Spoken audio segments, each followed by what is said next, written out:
বন্ধু, আমার সর্ষে গাছে সর্ষে পেকে গেছে। এই দেখতে পাচ্ছেন, আমি সর্ষে তুলেছি। প্রচুর পরিমাণে সর্ষে হয়েছে। সর্ষে গাছগুলো তুলে এনে রেখেছি। এটা আস্তে আস্তে শুকিয়ে গেলে আমি সর্ষে বের করে নেব।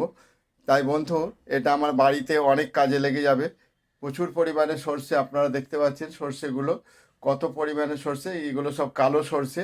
এই সর্ষে যখন হবে তখন প্রচুর পরিমাণে আমার সংসারে প্রত্যেক দিন কাজে লাগবে। কিছু আমার সাশ্রয় হবে। আর বাড়িতে তরতাজা সবজিও পাবো বাড়ির তৈরি সর্ষে দিয়ে। প্রত্যেক দিন সর্ষে ইলিশ, সর্ষে দিয়ে আরও বিভিন্ন রকমের পদ তৈরি করে আমরা খাবো। তাই আমি বন্ধু সকলকে বলবো, একটা করে সর্ষে গাছ লাগান। আর এই রকম প্রচুর ফলন পাবেন। সর্ষে গাছের সবথেকে বড় জিনিস, সর্ষে গাছের ফুলের বাহার আপনাকে অবশ্যই মুগ্ধ করবে।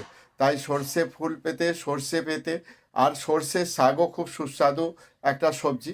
তাই আমি সকলকে এই বলে অনুরোধ করে বক্তব্য শেষ করছি। ধন্যবাদ।